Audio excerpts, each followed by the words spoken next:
नमस्कार दोस्तों, आप सभी का स्वागत है। दोस्तों, आज के इस कहानी के जरिए मैं मन को वश में करने के लिए क्या करे बुद्ध की कहानी शेयर करके आपको बताने वाला हूँ कि आप मन को वश में करने के लिए क्या कर सकते हैं। तो बिना समय को गवाए चलिए जानते हैं कि हम सब मन को वश में करने के लिए क्या कर सकते हैं। अगर आप इस कहानी के पीछे के तर्क को समझ लें तो आपका दिमाग काबू में हो सकता है।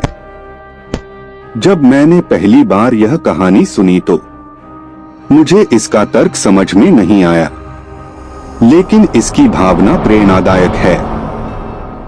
एक बार महात्मा बुद्ध किसी नगर से गुजर रहे थे। बुद्ध की नजर एक कपड़ा व्यापारी पर पड़ी जो उदास और निराश दिख रहा था। बुद्ध उसके पास गए और पूछा, हे भक्त, तुम इतने दुखी क्यों हो? यदि आप मुझे अपनी चिंता के बारे में बताएं तो मैं आपकी मदद कर सकता हूँ। कपड़ा व्यापारी ने बुद्ध को प्रणाम किया और उन्हें अंदर आमंत्रित किया। व्यापारी ने कहा कि जब से मेरी पत्नी की मृत्यु हुई है तब से मेरे छोटे बेटे की देखभाल के लिए घर पर कोई नहीं है, इसलिए मैं हमेशा उसे अपनी दुकान पर लाता हूँ।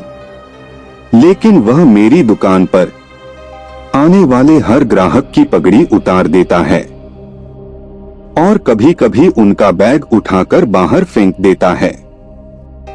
मैंने डाटा को बहुत समझाने की कोशिश की, लेकिन वह नहीं समझा। उसकी हरकतों से मेरे सभी ग्राहक अपमानित महसूस करते हैं और वापस चले जाते हैं। बुद्ध ने कहा, मैं तुम्हारी मदद कर सकता हूँ, लेकिन तुम मुझसे वादा करो कि तुम मेरे किसी भी काम में हस्तक्षेप नहीं करोगे, नहीं कोई सवाल पूछोगे। व्यापारी बुद्ध से एक वादा करता है।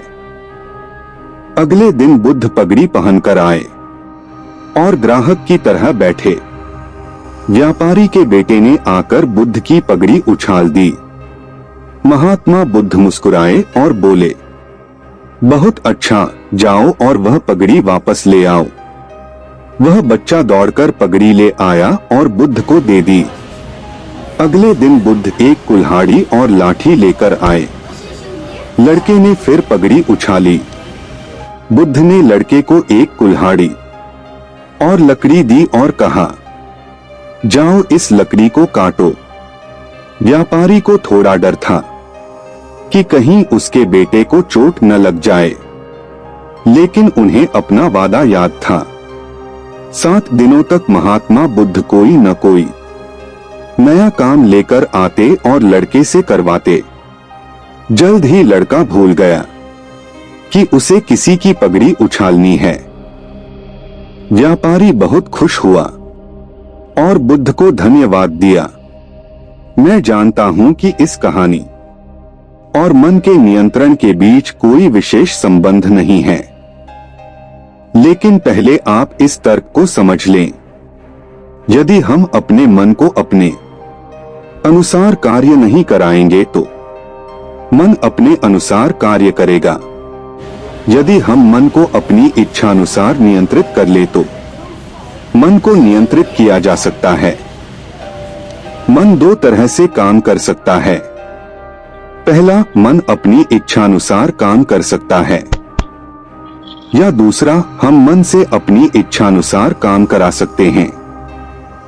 बुद्ध से मिलने से पहले लड़के का मन और मस्तिष्क अनियंत्रित रूप से उसकी इच्छा के अनुसार काम कर रहा था, लेकिन बुद्ध ने लड़के से अपनी इच्छा के अनुसार काम कराया, जिससे उसकी आदतें बदल गईं।